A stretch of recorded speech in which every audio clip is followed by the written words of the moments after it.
চাইছি আমরা চোপড়াবাসী বা পশ্চিমবাংলার মানুষ আমরা বলতে চাইছি যে একটা মেয়েকে নিয়ে এইভাবে ছিলিমিনে খেলা হচ্ছে কেন। একটা ইনসিডেন্ট হয়েছে, আমরাও এটা স্বীকার করছি যে মেয়েটা একটা অবৈধ ছেলের সাথে অবৈধ সম্পর্ক করেছে।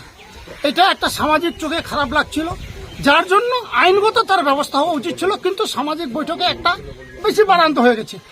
এই জন্য রাজ্যপাল এখানে আসতে চাইছে। আমরা ওয়েলকাম করছি, রাজ্যপাল আসুক, প্র্যাকটিক্যাল ফিল্ডে দেখে যাক যে বাস্তব ঘটনা কি। কিন্তু এটা মেয়েটাকে তার এখন তো আমি দেখছি যে মেয়েটার ইজ্জত নিয়ে ছিনিমিনি খেলা শুরু হয়েছে, যে একটা শিলিগুড়ি নিয়ে যেতে কেন হবে। রাজ্যপাল আসতে চাইছে, আমরা ওয়েলকাম করছি, রাজ্যপাল আসুক, প্র্যাকটিক্যাল ফিল্ডে মেয়ের কাছে শুনে যাক বাস্তব ঘটনা কি। এখান থেকে শিলিগুড়ি 40 কিলোমিটার আছে। আপনারা চাচ্ছেন যে রাজ্যপাল এখানে আসুক? হ্যাঁ, আসুক, আমরা তো বলছি, শুনে যাক। যদি না আসে তাহলে কি আপনারা শিলিগুড়ি পাঠাবেন? না, আপনারা বলুন, আপনারা সাংবাদিক, আপনার পরিবারে যদি এই ধরনের ইনসিডেন্ট ঘটে, আপনারা কি চাইবেন আপনার পরিবারের ইজ্জতটা নিলাম হোক বাইরে গিয়ে? আপনারা চাইবেন? আপনার নাম? আমার নাম মেরাজুল ইসলাম, এখানকার স্থানীয় বাসিন্দা।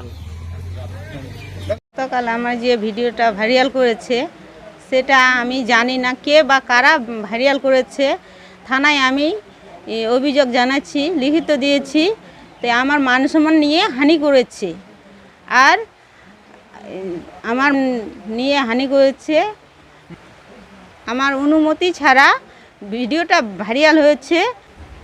ওই ভাইরালকারীর ব্যক্তিকে আমি থানায় লিখিত অভিযোগ করেছি। তাদের পুলিশকে আমি অনুরোধ করেছি, পুলিশ ওই ব্যক্তিকে শাস্তি দেওয়া হোক। পুলিশের উপরে আমার আস্থা আর ভরসা আছে। পুলিশকে আমি অনুরোধ করছি ওই ব্যক্তিকে শাস্তি দেওয়া হোক। আপনার নাম? আমার নাম মেহরুন্নেসা, বাড়ি দিগলগাঁও।